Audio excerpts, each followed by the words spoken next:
안녕하세요. 저는 참 박복한 팔자라고 여기며 살았던 40대 중반 여자입니다. 여러분, 행복과 불행엔 총량이 있다는 말 아시나요? 사르르 녹는 솜사탕처럼 달콤한 행복도 영원히 끝나지 않을 것 같은 불행도 결국엔 정해진 총량이 있어 영원하지 않다고 하더라고요. 저는 불행하진 않았지만 어렸을 때부터 쉽지 않은 삶을 살았어요. 물론 저보다 훨씬 힘들게 사신 분들이 많다는 걸 알아요. 하지만 사람은 누구든 자신의 불행이 가장 힘든 법이니 그렇게 느꼈던 거죠. 아무튼 전 그런 모진 세월을 겪으며 참 박복한 사람이라고 생각했습니다. 그런데 인생의 중기에 접어들기 시작하며 제 인생에도 따스한 햇볕이 찾아오지 않겠어요? 덕분에 달디단 행복을 느끼며 살던 요즘, 문득 과거의 저처럼 아직 불행의 총량에서 벗어나지 못한 분들께 제 사연을 공유하고 싶다는 마음이 들더군요.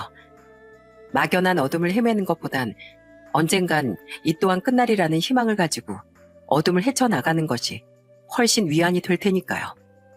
제 이야기가 큰 위로가 될지 모르겠지만 그래도 조금이나마 많은 분들께 힘이 되었으면 좋겠습니다.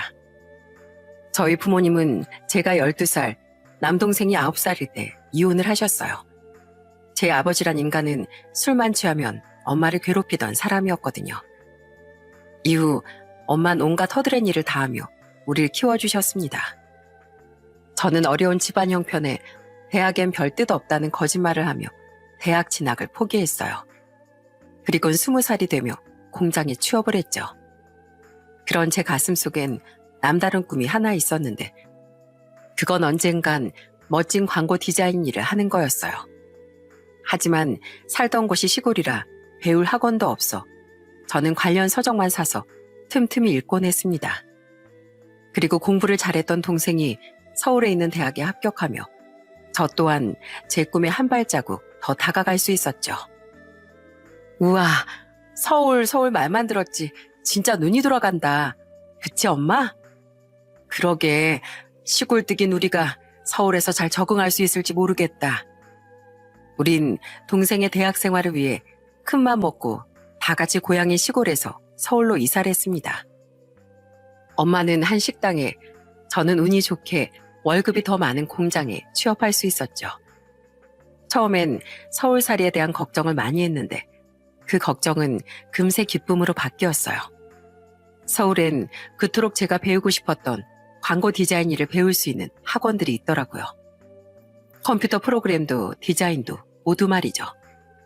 저는 그렇게 일을 하며 남는 시간에 틈틈이 꿈에 다가가기 시작했습니다.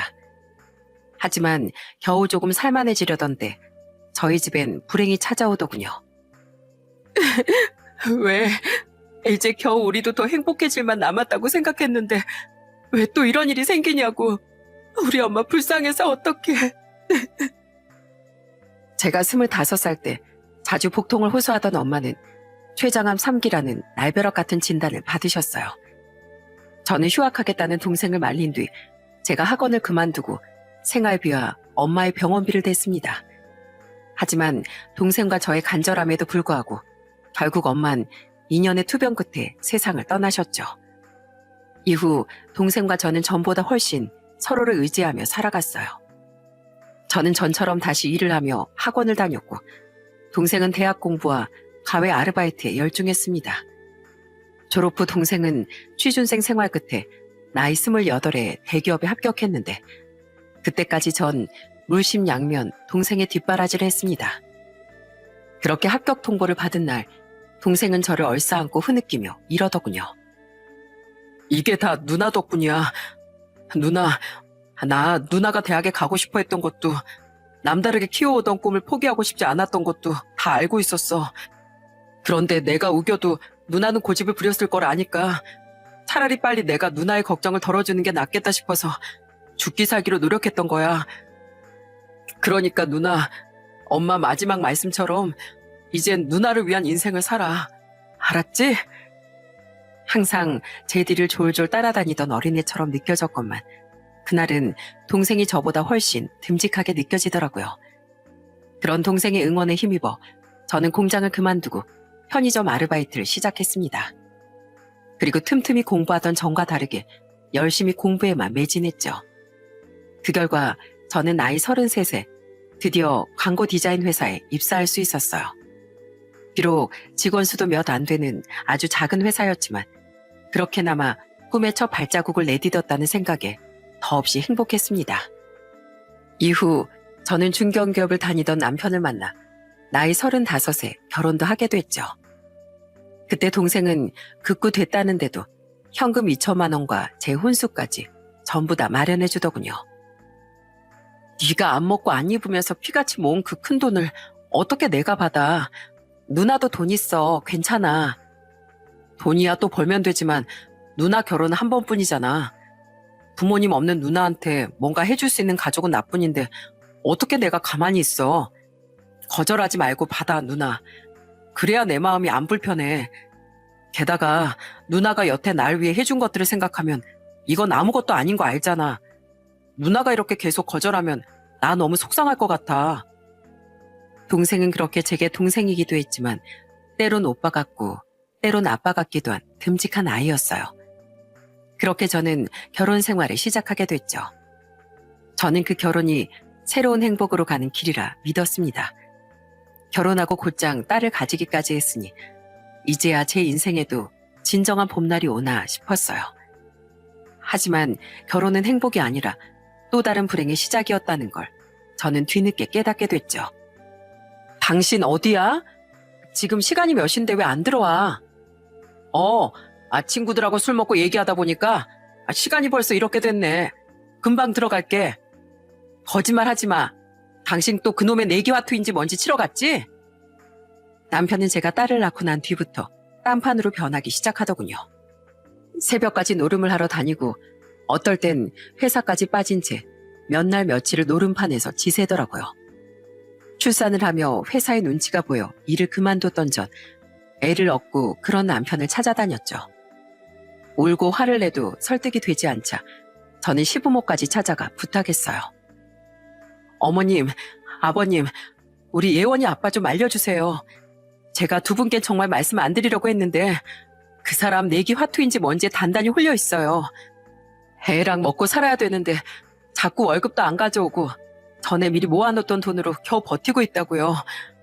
저 애 아빠가 자꾸 이러면 정말 같이 못 살아요. 얘 말하는 것 좀 보게.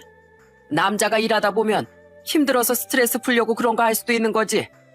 그런 거 가지고 결혼한 지 얼마나 됐다고 이혼을 들먹여? 당신 며느리 관리 똑바로 안 할 거야? 왜 나한테 그래요?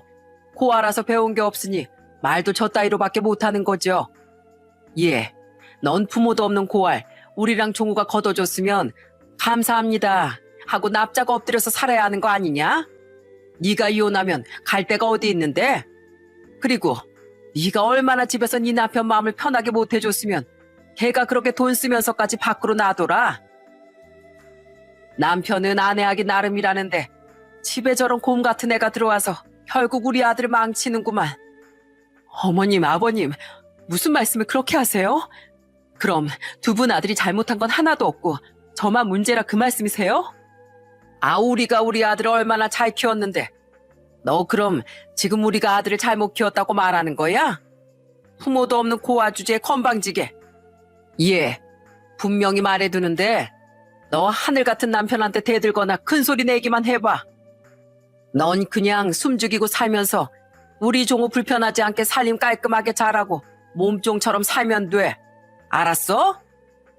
하지만 돌변하긴 시부모도 마찬가지더군요. 결혼 전엔 네가 고생 많았겠다며 우는 척 안아주기까지 하더니 이젠 저를 대놓고 고아라고 부르며 남편의 종처럼 살라고 했죠. 남편이 월급을 제대로 가져오지 못하는 일이 잦아졌지만 저는 몇 시간짜리 아르바이트밖에 할 수 없었습니다. 제가 태교를 잘못한 건지 딸이 툭하면 아파서 긴 시간 일에 매달리기 힘들었거든요. 하지만 제가 결혼한다고 너무 좋아했던 동생에게 미안해 차마 동생에겐 힘듦을 털어놓지도 못했어요. 어떤 분들은 왜 저런 상황에도 불구하고 빠르게 이혼을 하지 않았냐는 소리를 많이 하실 것 같습니다. 저도 남일이었으면 분명 그렇게 말했을 거예요. 하지만 편부모 가정에서 자랐던 전 우리 가족끼린 전보다 행복했음에도 불구하고 주위에서 손가락질을 많이 받았었어요. 아빠도 없는 애가 집에서 배우면 뭘 배웠겠어? 이래서 집안에 문제 있는 애들은 다 티가 난다니까. 혜정이 너 엄마가 저런 애랑 놀지 말랬지? 집안에 문제 있는 애들은 꼭 인성에도 문제가 있는 법이라니까. 너도 나쁜 물 들어.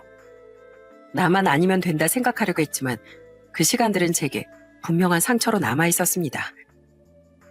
게다가 도박에 빠지기 전엔 제게 참 잘하던 사람이었으니 남편을 전으로 되돌려 놓기만 하면 모든 게 해결이 될 거라는 바보 같은 생각도 하고 있었죠. 그래서 전 남편을 도박에서 떼어놓기만 하면 우리 딸에게도 제대로 된 아빠를 찾아줄 수 있을 거라는 생각에 그 시간들을 버텼던 것 같아요. 당신, 이거 뭐야? 여자 립스틱 아니야? 어? 아, 그게 언제 묻었지? 세탁소에 당신이 좀 맡겨줘. 뭐? 그게 지금 나한테 할 소리야? 나한테 먼저 변명을 해야지. 무슨 변명? 나 여자 나오는 술집 갔었어. 목석 갖고 나한테 맨날 잔소리만 하는 당신이랑 다르게 거기 여자들은 그렇게 내 자존심을 세워준다니까. 그렇다고 내가 딴 살림을 차린 것도 아니고 당신한테 무슨 변명을 해? 남자가 그런데 좀 갈 수도 있는 거지. 왜? 불만 있어? 뭐? 당신 대체 나를 얼마나 우습게 하는 거야? 당신 부모가 날 무시하니까 당신도 내가 그냥 이 집 사는 몸종인 줄 알아? 다 이러고 살아. 내가 고하고 볼 것도 없는 당신 인생 이렇게 남들처럼 평범하게 만들어줬는데 당신은 고작 그 정도도 못 참아? 참 욕심도 많다. 하지만 저는 제 생각이 틀렸다는 걸 오래 지나지 않아 깨닫게 되었어요. 남편은 제게 여자 나오는 술집에 다니는 걸 들키고서도 아주 당당하게 나오더라고요. 남편은 애초에 저를 자신과 대등한 부부가 아니라 자기 부모처럼 아랫사람으로 취급했던 겁니다. 그때 드디어 제 인내심이 두둑하고 끊어지더군요. 저는 남편 셔츠에 묻은 립스틱 자국을 남편의 입에 마구 비벼대기 시작했어요. 진짜 이게 뭐 하는 짓이야? 왜, 싫어? 얼마나 그 더러운 여자들이랑 노는 게 좋았으면 집에서도 쪽쪽대려고 셔츠에 저런 걸 묻혀왔겠어? 쪽쪽거리니까 어디 그 없는 자존감이 더 올라가니? 얼마나 스스로한테 자신이 없으면 돈 받고 알랑방귀 끼워주는 그런 여자들 말에 어깨를 으쓱대니? 집에 병원비도 제대로 안 가져다 주면서 그 돈을 그런 데 쓰고 다니냐고. 이게 어디 진짜 주제도 모르고 진짜 당신 나한테 제대로 혼나볼래? 혼나는 건 너야 이 자식아. 어디 빗자루 들고 맴매라도 해주랴? 내가 내 아버지란 인간한테 우리 엄마가 당하고 사는 걸 하도 봐서 없는 형편에 20살 넘어서부턴 호신술로 복싱 배우고 다녔던 사람이야. 자기보다 약하다고 여자 함부로 대하는 인간들 만나면 아주 묵사발을 내놓으려고. 당신은 몰랐지? 자신 있으면 어디 덤벼봐. 잽잽 스트라이크 날려줄 테니까 이 비겁한 놈아. 잽잽 스트라이크? 내가 진짜 기가 막혀서. 내가 진짜 당신 하나도 안 무서운데 남자가 돼서 여자한테 주먹 올리면 안 되니까 참는 거야. 알았어? 어휴, 드세다 드세. 참지마 이 자식아. 나도 더 이상 너 안 참아줄 거니까.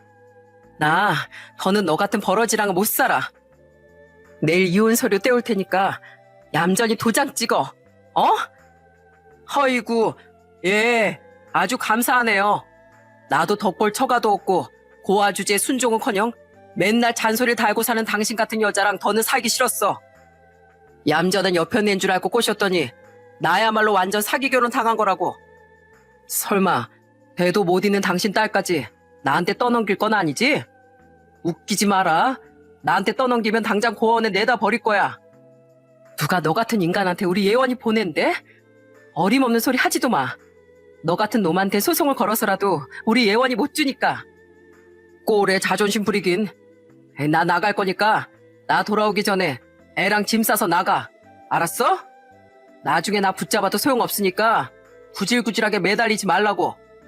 아, 그리고 분명히 말해두는데 나도 원래 이혼하고 싶었는데 당신이 먼저 말만 한 거야. 내가 당신을 먼저 마음속으로 버린 거지. 당신이 날 찬 게 절대로 아니라고. 저는 그놈에게 대차게 이혼을 통보했습니다. 찌질하게도 끝까지 자신이 저를 버리는 거라는 억지와 함께 그놈은 술집인지 노름판인지 모를 곳으로 가버렸죠. 그동안 흘린 눈물이 하도 많았던지라 그때 눈물도 나지 않았어요. 저는 이젠 숨길 것도 없다 싶어 동생에게 전화해 그동안의 사정을 모두 말한 후 도움을 청했습니다. 그동안 말 못해서 미안해 현우야. 어떻게든 너 걱정시키기 싫었는데 그놈은 안 될 놈인 것 같아. 어차피 이 집 그놈 부모가 해준 집이니까 난 우리 딸이랑 몸만 나가려고. 근데 짐이 너무 많아서 네가 좀 도와줬으면 좋겠어. 좀 찾아보니까 근처 고시원에 일단은 들어가 있을 수 있을 것 같아. 내가 못 살아. 그걸 왜 여태 나한테 말 안 하고 속 끓이고 있었어. 지금 당장 갈게. 그리고 무슨 고시원이야. 떡하니 내가 있는데 우리 집으로 와. 또 나 속상하게 하기 싫으면 고집 부리지 말고. 그런데 헐레벌떡 저를 데리러 온 동생과 한창 짐을 싸고 있는데 나갔던 남편이 들어오지 않겠어요? 잔뜩 술에 취한 남편은 제 동생의 신발을 못 봤는지 거실에 있던 제게 비아냥거리더군요. 뭐야, 아직도 안 나갔어? 오늘은 순식간에 가져간 돈 다 탕진해서 기분 더러웠는데 집에 와서까지 당신 보고 기분 잡쳤잖아. 빨리 나가, 이 거렁뱅이 고아 계집아. 이게 감히 누구 누나한테 거렁뱅이래? 그 소리를 듣고 딸의 방에서 마지막 짐을 챙겨 나오던 동생이 사납게 말하더군요. 그제야 고개를 돌려 제 동생을 발견한 그놈은 당황해서 말까지 더듬더군요. 그때부터 동생은 그놈을 잘근잘근 말로 조지기 시작했죠. 처남, 여긴 언제 왔어? 왜 당황해? 여자인 우리 누나한테 그렇게 막말하면서 남자인 내가 있으니까 무섭냐 이 겁쟁아? 처남, 그래도 내가 매형인데 말이 너무 심하잖아. 매형? 너 우리 누나랑 이혼하기로 했다며. 근데 왜 네가 매형이야? 이제 내 눈에 넌 그냥 벌레만도 못한 쓰레기로밖에 안 보여. 야, 감히 우리 누나가 어떤 사람인데 너랑 네 부모가 우리 누나를 함부로 대해? 너 내 앞에선 그렇게 멀쩡한 행세하면서 뒤에선 우리 누나 가슴에 피멍 들이고 있었다며? 내가 마음 같아선 그동안 몰랐던 만큼 널 아주 곤죽을 만들어버리고 싶어. 근데 난 너랑 네 부모랑 다르게 지성 있는 사람이라 참는 거야. 도박에 빠진 인간은 끝이 절대 좋지 못하다고 하니까 구태여 네 불행을 힘들게 나까지 밟진 않아줄게. 어차피 넌 비참한 최후를 맞을 거니까. 그리고 네 부모? 도박에 눈 돌아간 아들이 부모를 챙기면 얼마나 챙기겠어? 분명 나중에 늙어 죽을 때까지 도박꾼 아들 똥이나 닦아주거나 비참하게 버림받고 쓸쓸히 생을 마감하겠지. 우리 누난 쓰레기 같은 네 집안에 애초에 어울리는 사람이 아니었어. 너 살면서 나나 우리 누나 눈에 띄면 가만히 안 둘 줄 알아? 알았어? 누나, 가자. 여기 쓰레기 냄새 난다. 그놈은 제 동생에게 찍소리 한번 제대로 못하더군요. 그렇게 저는 동생을 따라 딸과 함께 그 집을 나오게 됐죠. 이후 시모는 약이 바짝 올랐는지 제게 전화를 했는데 저는 그런 시모에게 그동안 꼭 하고 싶었던 말을 하곤 끊어버렸어요. 그 뒤론 시부모뿐 아니라 항상 얄밉게 굴던 제 손이 신우의 번호까지 전부 차단해버렸습니다. 야, 네가 감히 우리 아들한테 이혼을 통보해? 네 동생도 우리 아들한테 아주 난리를 치고 갔다며? 이래서 그 아들이란 감히 지매형한테 뭐? 쓰레기? 쓰레기를 쓰레기라고 하지 그럼 뭐라고 하나요? 잘만 말했구만. 그리고 이 말은 꼭 하고 이혼하고 싶어서 전화 받았는데요. 아줌마, 그렇게 고하고하 하는데 아줌마 아들은 아줌마가 그렇게 무시하던 고아 발 뒤꿈치 각질만도 못한 인성을 갖고 있어요. 뭐 보고 배운 게 없으니 그런 것 같긴 한데 아들이든 못돼 처먹은 딸이든 데리고 아줌마랑 아줌마 남편까지 다 초등학교 도덕 공부부터 하는 거 어때요? 뭐야? 이게 진짜? 예, 진짜로 맞는 말만 하죠? 저도 알아요. 그러니까 제 말 새겨들으시고 앞으로 보다 더 나은 사람이 되시길 바래요. 그럼 끊겠습니다. 정말 속이 다 후련했습니다. 그렇게 저는 결혼 5년 만에 딸의 양육권과 약간의 재산 분할과 함께 이혼을 하게 되었어요. 또한 그동안 몰래 모아놨던 시부모와 남편의 비하 발언, 남편의 유책 사유를 모두 증거 삼아 위자료도 받아낼 수 있었죠. 이후론 미안하게도 동생의 집에서 딸과 함께 신세를 지게 됐는데 혼자서 사는 게 외롭기라도 했던 건지 동생은 저와 딸이 있는 집에 돌아오는 일이 너무 신난다고 말했습니다. 예원아, 외삼촌 왔다. 우리 귀염둥이 오늘도 잘 놀고 있었어? 특히 동생은 완전히 조카바 보였어요. 원래도 저희 딸을 예뻐하긴 했지만 같이 살게 되니까 아주 껌딱지가 따로 없었죠. 아빠의 사랑을 제대로 받은 적 없던 제 딸은 그런 자신의 외삼촌을 굉장히 좋아했습니다.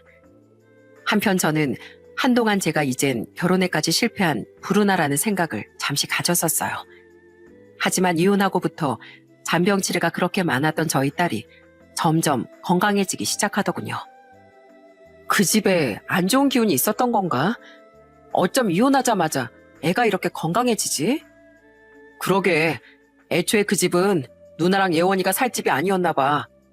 어릴 때 많이 아픈 애들은 커서는 건강하다는데 우리 예원이가 딱 그렇지 않을까? 너무 다행이다, 누나.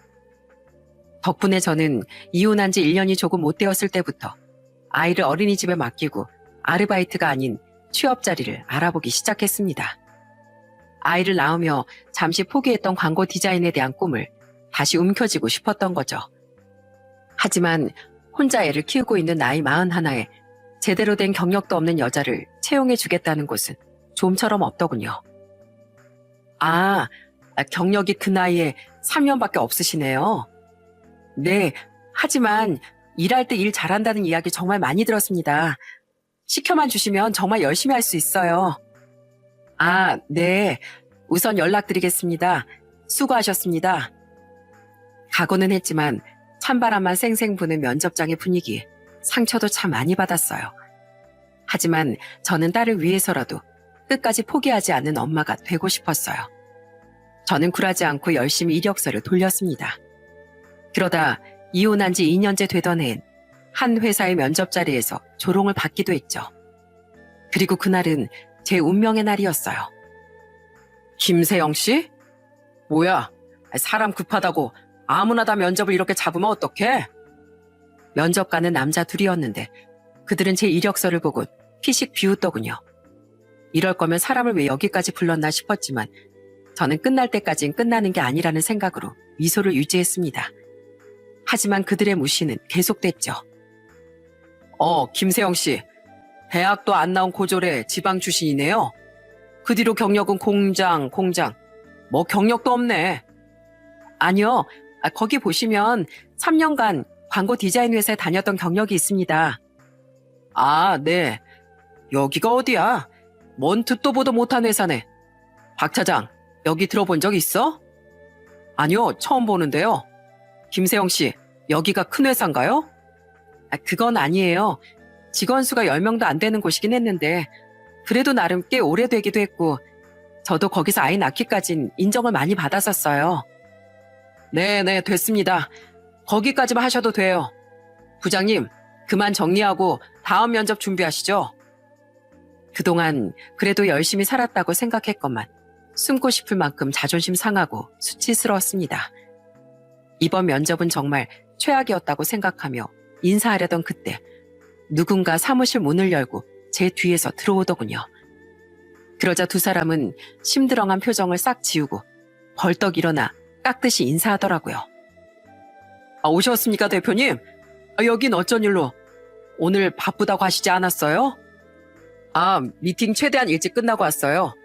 아무리 바빠도 우리 회사의 기둥이 될 직원 면접인데 잠깐이나마 지켜보려고요.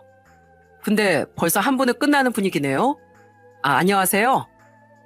네, 안녕. 헐, 너? 대표는 그들에게 다가가 인사한 뒤 몸을 돌려 아직 면접 의자에 앉아있던 제게도 인사를 건네더군요.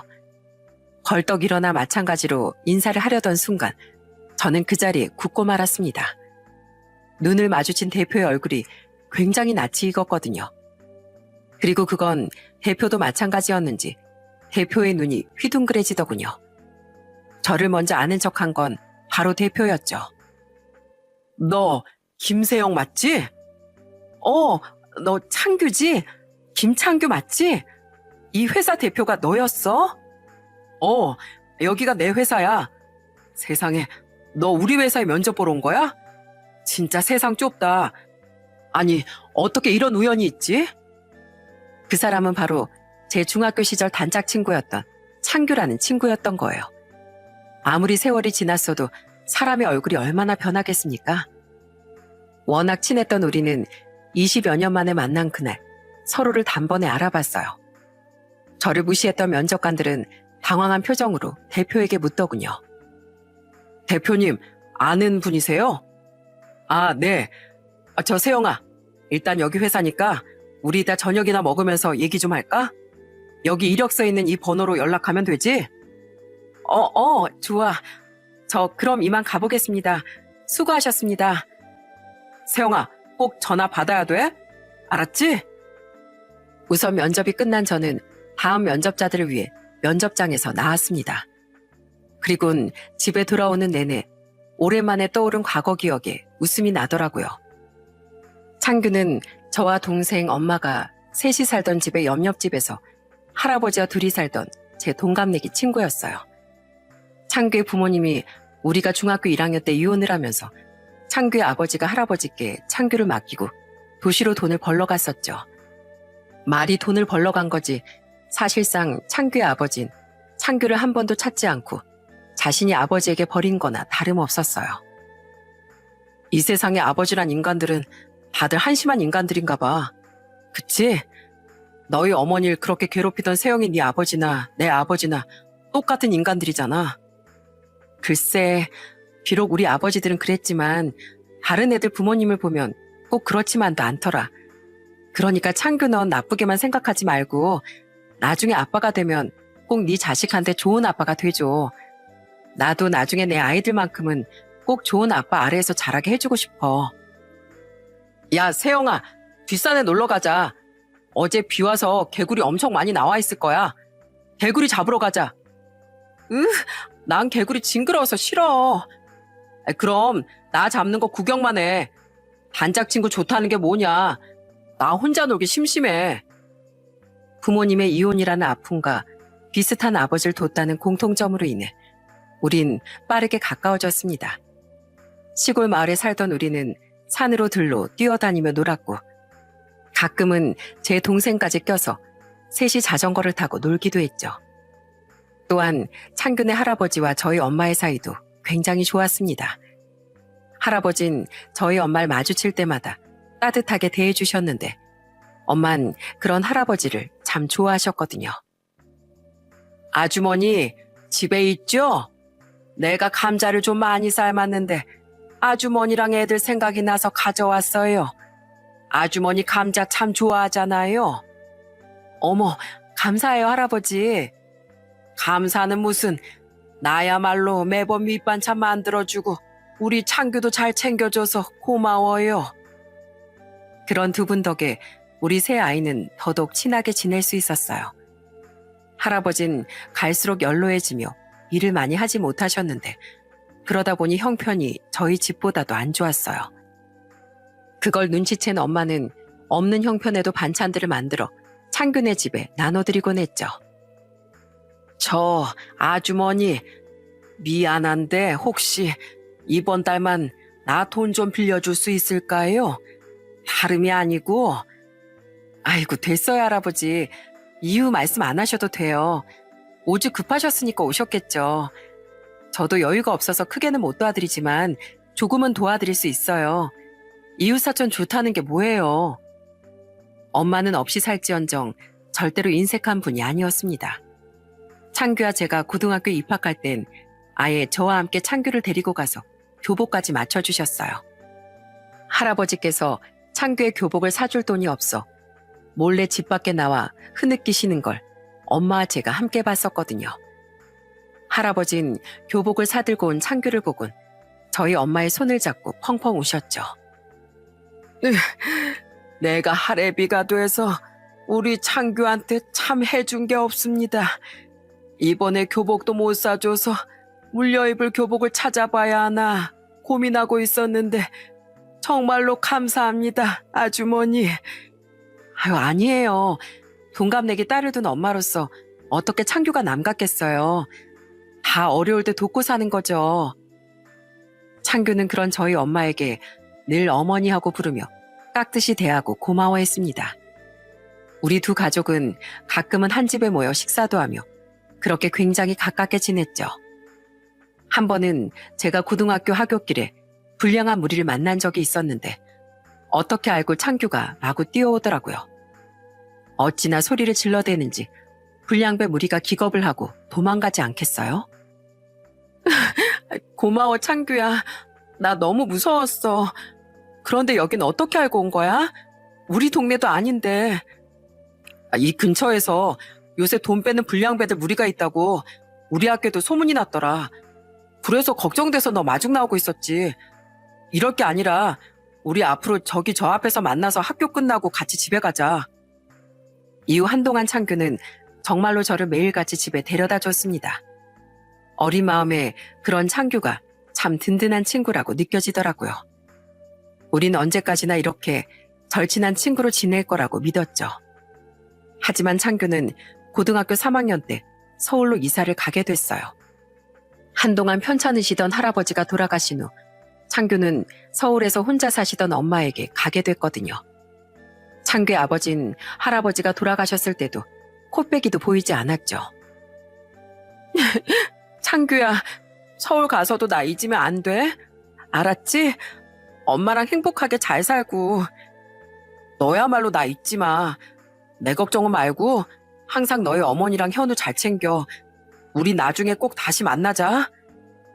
창규는 그때 제 손에 편지를 한 장 쥐어줬습니다.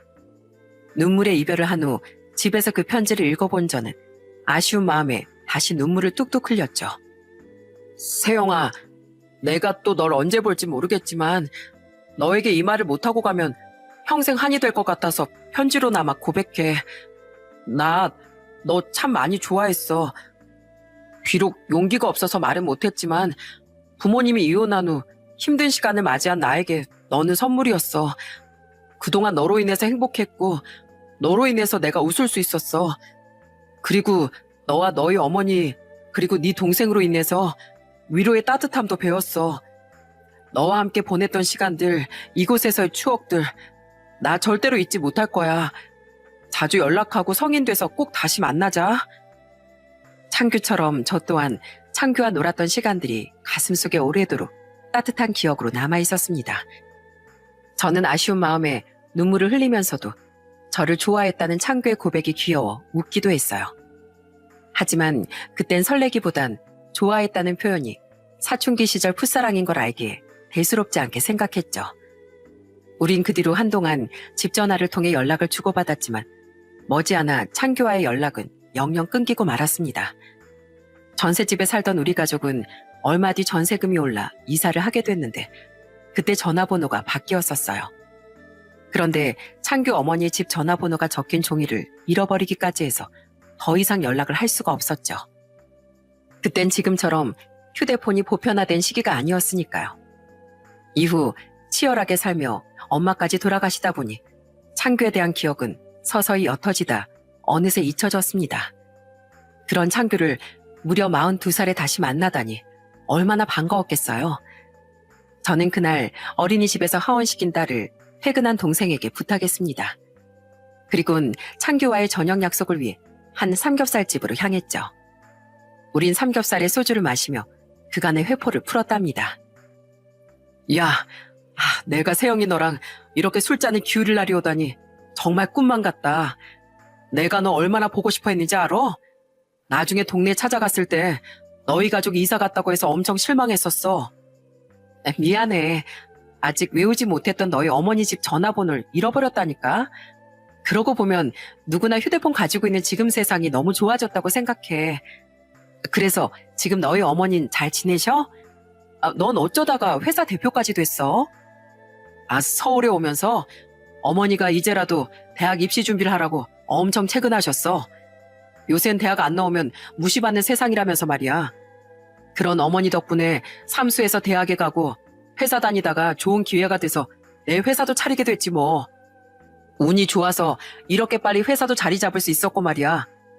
아, 우리 어머닌 2년 전에 뇌출혈로 돌아가셨어. 내가 네 얘기 참 많이 했었는데 어머니도 지금 널 보면 많이 좋아하셨을 거야. 그러는 넌 잘 지내고 있어? 어머닌? 우리 엄만 암으로 나 27살 때 돌아가셨어. 평생 호강시켜드리고 싶었는데 뭐가 그렇게 급하셨는지 말이야. 그랬구나. 아주머니 참 좋은 분이셨는데 많이 속상했겠다. 근데 너 결혼은 했어? 현우는? 난 여태 일에만 몰두하다 보니까 노총각이다, 야. 현우는 하라고 노래 불러도 아직 별 생각이 없대고? 난 2년 전에 이혼했어. 지금은 현우 집에서 7살 딸 키우면서 살고, 내가 남자 보는 눈이 좀 형편없었거든. 우린 그간에 있던 서로의 이야기를 진솔하게 나누었습니다. 술이 조금 들어가다 보니 마음에 묻어뒀던 결혼 생활로 인한 상처도 털어놓게 됐죠. 그러던 와중 저는 깜짝 놀랄 만한 이야기를 듣게 됐어요. 야, 어린 시절 친구가 좋긴 좋다. 이런 얘기가 편하게 술술 나오네. 그래, 나랑 이렇게 술 한 잔에 다 털어놓고 잊어버려. 그건 그렇고 세영아, 나 아까 네 이력서랑 포트폴리오 좀 자세히 살펴봤어. 그랬어? 근데 아까 너희 회사 직원분들 태도 보니까 나 떨어질 것 같더라. 혹시나 해서 말하는데 나 친구 찬스로 낙하산 타고 그러기 싫다? 김칫국도 한 사발이다. 근데 세영아, 비록 경력 단절 기간도 길고 그나마의 경력도 얼마 안 되긴 하지만 난 이 포트폴리오 정말 인상 깊게 봤어.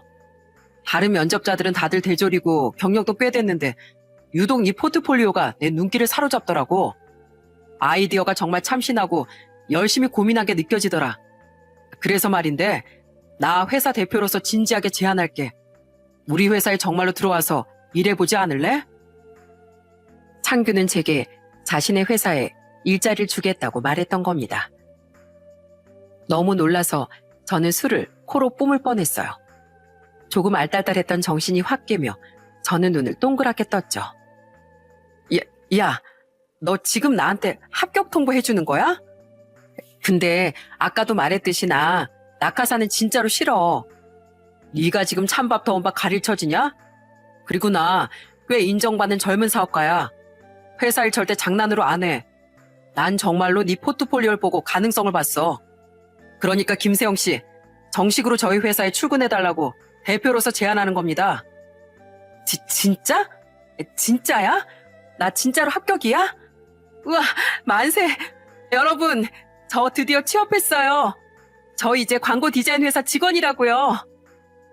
저는 너무 들뜬 나머지 자리에서 벌떡 일어나 만세까지 불렀습니다. 창규는 당황한 표정으로 저를 말리더니 이내 푸하하 웃더라고요. 저는 그런 창규를 와라 끌어안으며 이내 흐느꼈죠. 정말 고마워, 창규야. 나 너한테 누가 되지 않게 정말 열심히 일할게. 내가 얼마나 취업이 간절했는지 몰라. 광고 디자인은 내 꿈이었어. 넌 감정에 솔직한 건 예나 지금이나 똑같구나. 알았어, 기대할게. 그러니까 그만 울고 술이나 마저 마시자. 그날 저는 창규와 늦은 시간까지 술잔을 기울였습니다. 그리곤 데려다 주겠다는 창규를 애써 돌려보낸 뒤 신이 나서 집에 들어왔죠. 누나, 창규 형은 잘 만나고 왔어? 아유, 술 냄새. 현우야, 이 누나 드디어 취업했다? 창규가 나 합격이래. 예원아, 세상에서 제일 사랑하는 우리 딸. 엄마 이제 당당한 워킹맘이야.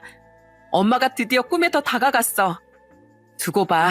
이 엄마가 우리 예원이가 자랑스러워할 수 있는 멋진 엄마가 계속 되어갈 테니까. 뭐? 창규 형이 진짜 그렇게 말했다고? 와, 진짜 너무 축하해, 누나. 난 언젠가 누나가 꼭 고생 끝에 결실을 맺을 줄 알았어. 창규와의 놀라운 재회를 들었던 동생은 펄쩍펄쩍 뛰며 좋아해줬습니다.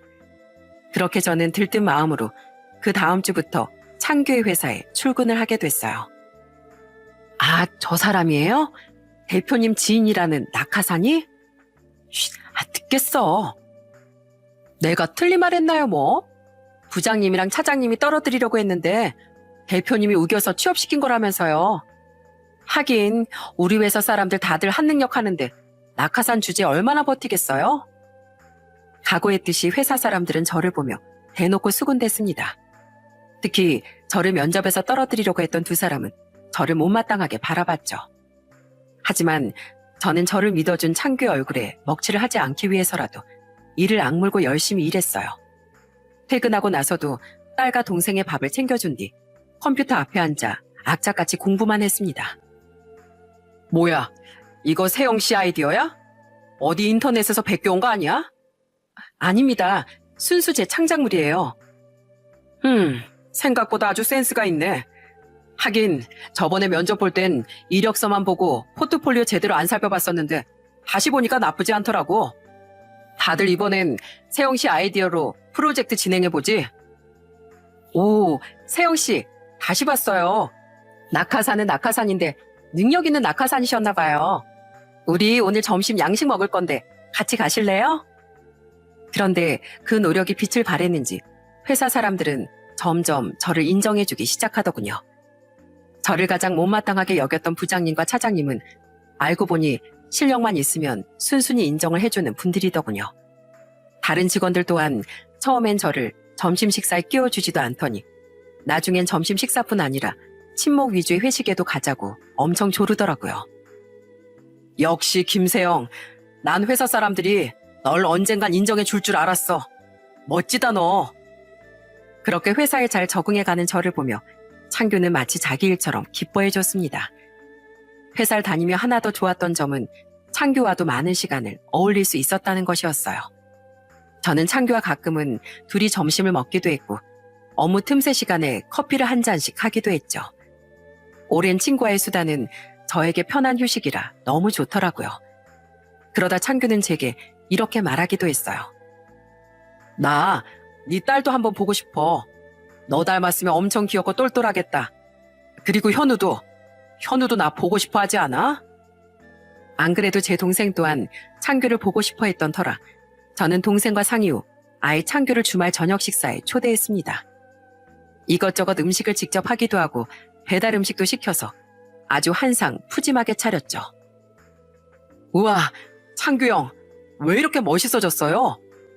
이야, 그러는 현우 너야말로 왜 이렇게 근사해졌어? 맨날 형 하면서 따라다니던 그 코 찔찔이 어디 갔냐고.